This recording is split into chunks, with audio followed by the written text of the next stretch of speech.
இந்த படத்துக்கு முன்னாடி காக்கா முட்டைக்கு முன்னாடி நீங்க வந்து எதிர்நீச்சல்ல ஒரு சீன் பண்ணிருக்கீங்கன்னு சொன்னீங்க இல்லையா, ஒரு இன்டர்வியூ சொல்லிருக்கீங்க.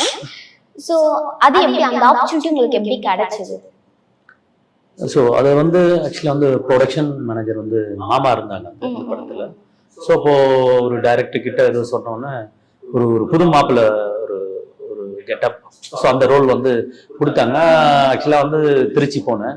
திருச்சி போயிட்டு ஆடிஷன் பண்ணேன். சரி ஓகே அப்படின்னாங்க. காலையில எல்லாம் ரெடி ஆகிட்டு ஷூட் போகும்போது ஸோ அங்கே பேசலான்னு வரேன், அது தெரியல நமக்கு. ஸோ என்னன்னா, ஸோ கேமரா பார்க்கும்போது ஒரு பயம் இருந்தது, டைரக்டர் பார்க்கும்போது பயம் வந்தது.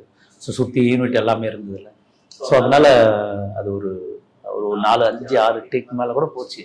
ஸோ எடுக்க முடியலன்னு அப்புறம் டைரக்டர் சரி வேண்டாம் அப்படின்னு சொல்லிட்டு அனுப்பிச்சிட்டாரு. ஸோ அப்புறம் கடைசியாக அந்த சீனும் வரல படத்துல.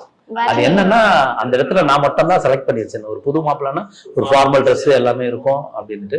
ஸோ அந்த நேரத்தில் வந்து வேற ஒருத்தரை நடிக்க வச்சாங்க. ஸோ அது அவர் டிஷர்ட் எல்லாம் போட்டு அர்ஜென்ட்டா நடிச்சதால அந்த சீன் கம்ப்ளீட்டா வராம போயிடுச்சு. ஆனா நான் நடிச்சிருந்தேன்னா அது கண்டிப்பா வந்திருக்கும்.